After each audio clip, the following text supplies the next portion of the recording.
What is Net Promoter Score and how can you make NPS a meaningful key performance indicator for your business? NPS is not just market research, but an operating management tool that directly links to a company's results. Welcome to the one video you need to understand, calculate, and improve Net Promoter Score. What makes NPS so popular in the business community? That's easy to understand when you check out the title of the article that launched it. The One Number You Need to Grow by Fred Reichheld, December 2003 in the Harvard Business Review. I would recommend you to take the time to read the original article in full. Net Promoter Score promises a radically simple approach to measure and manage customer loyalty, which should kickstart revenue growth. As CEOs are always under pressure to grow the company faster, and NPS offers them a clear path to get there, bingo! The NPS method asks only a single survey question. How likely is it that you would recommend Company X to a friend or colleague? It's quick, it's straightforward. Respondents are asked to provide their answer on a scale where 10 means extremely likely to recommend, and 0 means not at all likely. That's it. Just that one question. NPS is popular to the point that versions of the Net Promoter Score are now used by 2/3 of Fortune 1000 companies. Why is this such a powerful question? The words "would you recommend" both inquire whether you like it, as well as whether you would put your reputation at risk for it. After all, you would be the one recommending it to someone that's important to you and that you care about. Traditionally, companies tend to use boring customer surveys with lots of questions that hardly anybody answers. Or if respondents do answer the survey, they might be just mechanically clicking the same column over and over again without even reading what they are rating. Why would you even bother gathering that kind of low-quality response data? NPS promises to be faster, real-time, simpler, and more cost-effective. Let's go through the steps of the NPS calculation in detail. Let's say we get 400 people to respond to our NPS survey question. Their ratings turn out to be all over the place. From 4 people rating the company at the absolute lowest number possible, a 0, not likely or even definitely not going to recommend, all the way to 44 people rating the company at the highest number possible, a 10, extremely likely to recommend. Let me take you through the steps to turn those ratings into an NPS score, the Net Promoter Score calculation. The ratings are grouped and labeled into just 3 NPS categories, from left to right: detractors, for those who scored 0 through 6, passives, for those who scored 7 or 8, and promoters, for those who scored 9 or 10. Promoters are only the most enthusiastic customers, those with the highest rates of repurchase and referral, the people that can create growth by word of mouth for your company. For this particular survey, 188 people fall into the detractor category, 96 into the passives category, and 116 into the promoters category. In other words, the 11 possible ratings from 0 through 10, given by the 400 respondents, are aggregated into 3 response categories. As the next step in the Net Promoter Score calculation, these 3 absolute numbers are then converted into relative numbers. 188 detractors out of 400 respondents is 47% of the total. 96 passives is 24% of the total, and 116 promoters is 29% of the total. Those percentages are then used to calculate the Net Promoter Score. The NPS formula says, take the percentage of promoters and subtract the percentage of detractors. In this survey, 29% minus 47%, which leads to an NPS of minus 18%, or more commonly expressed as minus 18. How to interpret the Net Promoter Score? 2 things we know absolutely for sure. An NPS of plus 100 means everybody loves us, while an NPS of minus 100 means everybody hates us. Now, those are not the official labels or the official language that an NPS practitioner would use. An NPS of plus 100 means that 100% of the survey respondents are promoters. They all rated the question with a 9 or 10. There are no passives and no detractors. An NPS of minus 100 means that 0% of the survey respondents are promoters. There are no passives and 100% are detractors. They all rated the question with a 0, 1, 2, 3, 4, 5 or 6. If we calculated an NPS of minus 18 for our survey, then we know we have more detractors than promoters, which is not a good thing. So what is a good Net Promoter Score? Well, in the original study by Fred Reichheld, Bain & Company and Set Metric Systems in the early 2000s, the median NPS was 16. Anything above 20 is considered favorable. Bain & Co., the source of the NPS system, suggests that above 50 is excellent and above 80 is world class. A high Net Promoter Score indicates customer loyalty, which in turn affects growth and profitability. At minus 18, there is lots of room for improvement. To start the process of NPS improvement, it is important to go back to the survey data. There seems to be a cluster of respondents that rate the company a 4. Can we come up with improvement plans in order to bring those people from 4 to 7, from detractors to passives? And how about the respondents currently scoring a 7 or 8? They are very close to becoming promoters. What improvements can we make to raise that to a 9 or 10? Or if we are really bold, let's listen carefully to those respondents that rated us 0 or 1, identify what went wrong and how we might be able to solve their problem.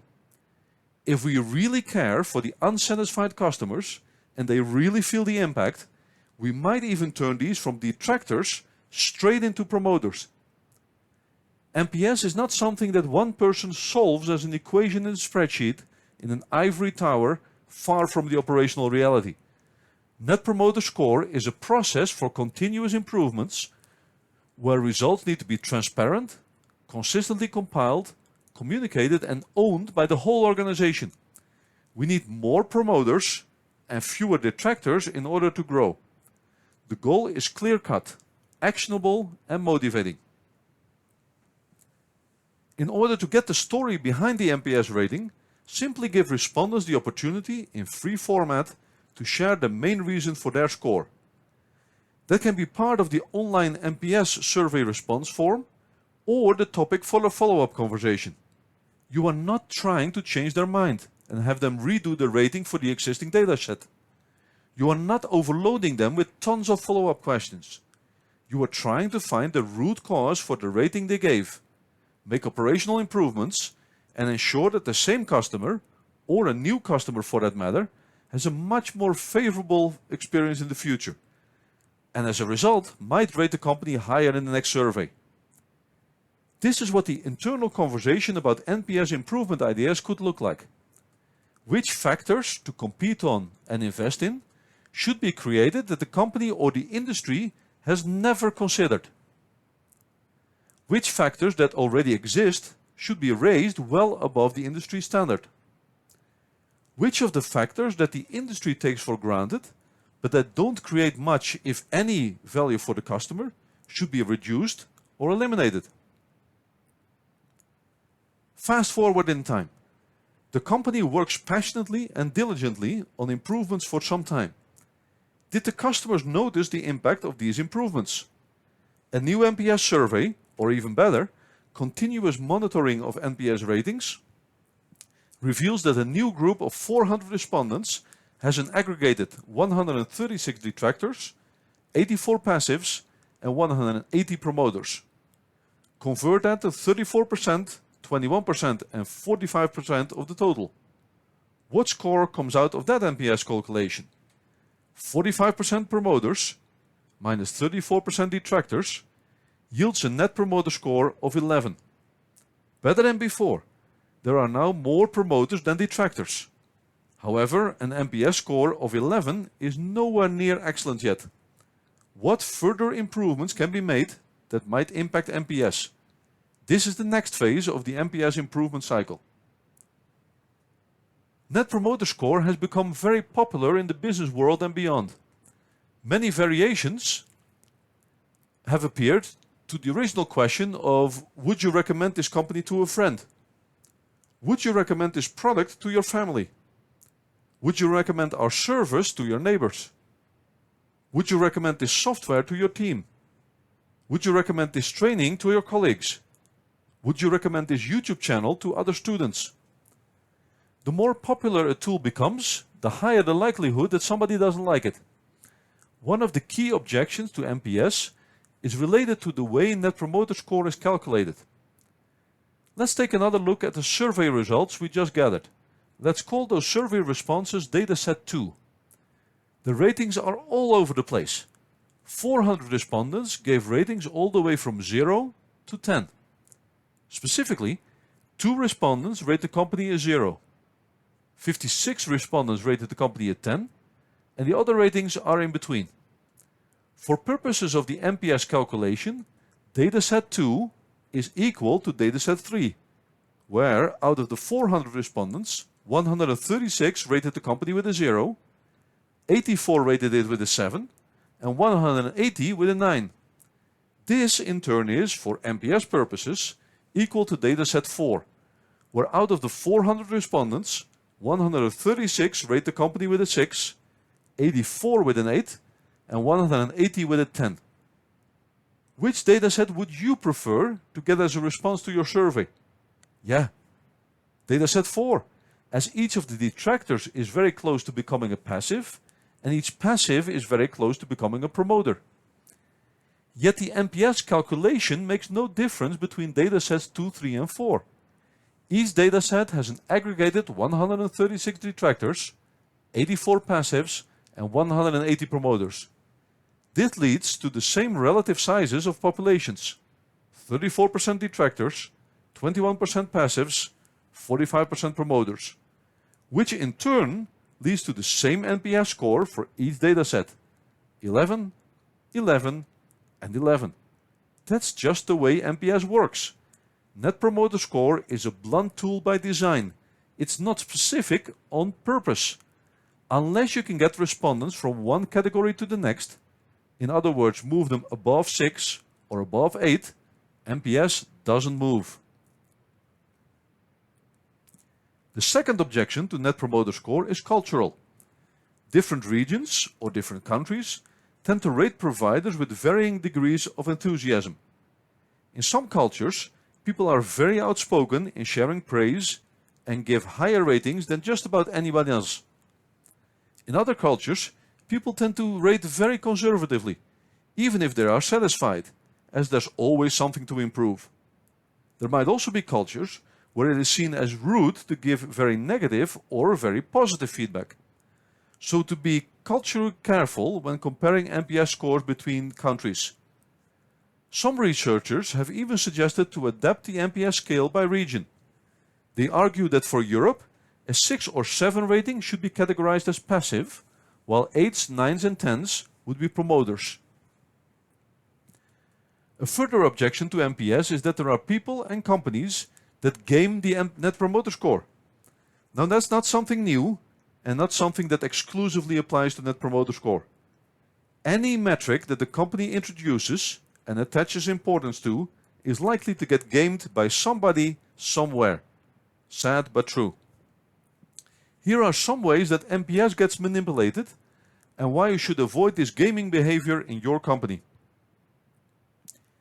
If there is any reason for you not to rate us a 9 or 10, please contact us before filling out the survey. This is called priming or anchoring in psychology. If you want true customer loyalty, feedback through an NPS survey, then don't do this. Please rate us a 9 or 10 or don't do the survey. This is manipulation of the sample size and the results. Don't do it. You want true customer loyalty feedback from a representative sample of customers that you can use to start improvements. Don't discard any valuable feedback that you can learn from. Show that you've rated us a 9 or 10 to receive your discount voucher. Here you're buying your NPS ratings. Don't do it. No begging either. Please help We can only count you as a promoter if your score is 9 or 10. Don't do it. No need to disclose the NPS categories to the customer. Keep it simple and real. Will you rate us 10 out of 10? Here's the link to the survey. Priming or anchoring. Please let the customer decide independently how they rate you using their free will. If you use NPS well, then you use it as a tool to measure true underlying customer loyalty. That is similar to René Magritte's painting, "This is not a pipe." It's a painting of a pipe, an image of a pipe, not a pipe, the object itself. Net Promoter Score is a representation of customer loyalty, the image, not customer loyalty itself, the object. A word of caution for CEOs that embrace Net Promoter Score. It's a great tool. Use it to achieve continuous improvement in your company. And as a result, try to achieve superior growth in your industry. But don't overdo NPS. If compensation is tied to improvements in Net Promoter Scores, then you know what might happen. Either you encourage gaming the score, or people start confusing the means, NPS, with the end, loyal customers and revenue growth. If you measure Net Promoter Score on an overly granular level, in other words by team or even by individual, you are creating a culture of fear. That's not the way to motivate people. Get your NPS score up, or else. Would you want to work long-term in a role where you can't even go to the bathroom without being reminded about NPS as you walk past one of the screens on the floor? No, neither would I. Net Promoter Score can be the single most reliable indicator of a company's ability to grow, if you use it correctly.